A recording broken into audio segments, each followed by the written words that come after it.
Have you ever wanted to cook a small turkey, maybe around the holidays? I'm going to show you some tips and tricks to making it easier. Now we're going to use turkey breast, white meat only, and we're going to defrost it in the refrigerator for 3 days. Then we'll open up the package, remove the turkey, and remove any ice that's remaining. Then we'll remove the turkey popper, and we'll discard that. And we're going to use a bone-in knife. We're going to make a cut down the center. We're going to try and remove the turkey breast. Now this turkey is still a little bit frozen, so we're just going to make some very small cuts with the knife. We'll try and peel away the turkey meat and run the knife along the bone of the turkey.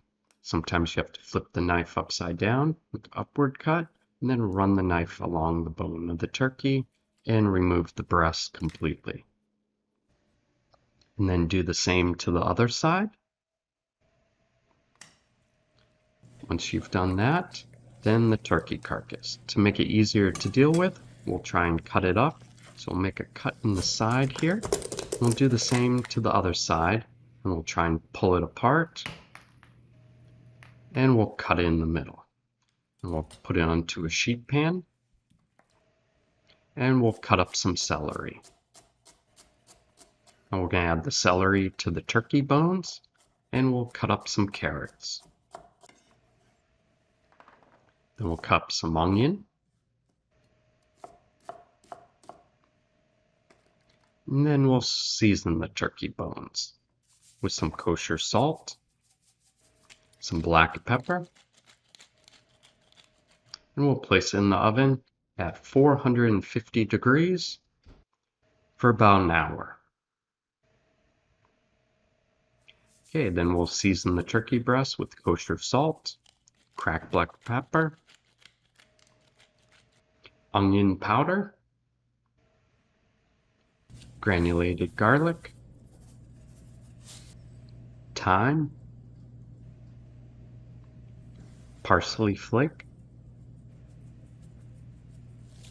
and olive oil. Then we'll flip it over and season the other side. Then we'll rub in the spices, cover it with plastic, and place it in the refrigerator until we need it. Now you can also use a Ziploc bag, place the turkey in it, season it, and then place it in the refrigerator till you need it. Now, if you don't need to cook all the turkey right away, it's not recommended, but if you don't want to eat turkey for the entire week, you could always freeze it. Not recommended. Now the turkey bones. It's been about an hour. I let them get a little bit darker than I'd like, so I'm going to take them, I'm going to add it to a stock pot, scrape off some of the vegetables, throw them in the stock pot. If you have any burnt sections, don't add that to the stock pot. Then I'll add water to it. And I'll try and deglaze the pan. I'll turn the fire on below the sheet pan. And I'm going to end up using some white wine.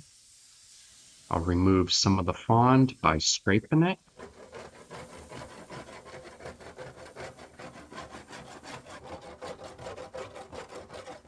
And then I'll dump that into the stock pot.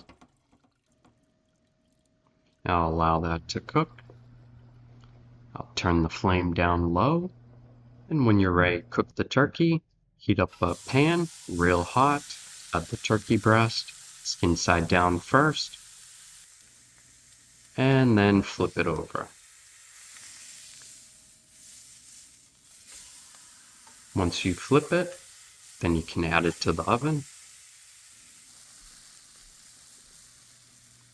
And we'll finish cooking it in the oven at 350 degrees, and it'll take about 1 hour. After 20 minutes, we'll turn the temperature down to 300 degrees. Then we'll take the stock that cooked for about 2 hours. We will remove all the bones. Now you might say there's a lot of meat on those bones. Well, you could let it cool down, and you can pick off the meat I did that. You can add it to your gravy if you want. But getting back to the stock, then we're going to take the stock and we'll strain it. Now in a saucepan, we'll heat up some butter. It's about 4 tablespoons.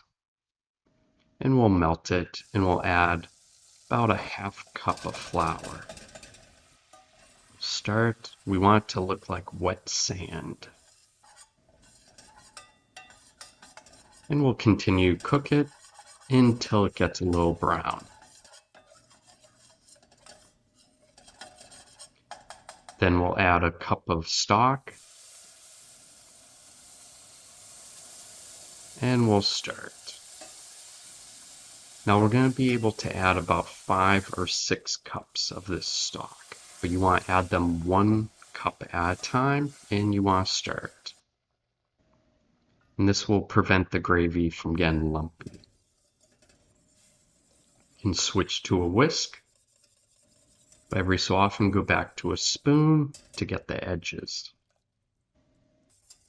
And honestly, you can make this gravy a day or 2 in advance. When you reheat it, just make sure you whisk it. And then we'll add some salt to it, some black pepper, some thyme, and some parsley flakes. Give it one last stir and check the consistency. Okay, so it's been about an hour and we'll check the turkey. Now when you push in the thermometer, you don't want to push it down too low, otherwise you'll get a temperature of the pan. That's why it's reading 180. You want to insert the thermometer to the center of the turkey breast. Insert it, and we have a reading of 161. Now that's too low, but honestly, we can take the turkey out of the oven and we can let it rest. We can cover it with tin foil, let it rest for 20 minutes. We'll take another reading of the turkey. In the center, we have 166, 168. It is done. So when we slice it, we're going to use a slicer. And we're just going to very easily just slice the turkey. Now this is probably the easiest way you'll ever slice a turkey. And look at that. That turkey came out awesome. It's nice and juicy. That's going to be great.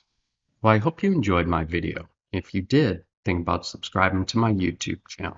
Keep you up to date on all my future videos and leave a comment about what you liked or what you didn't like. Thanks again for watching.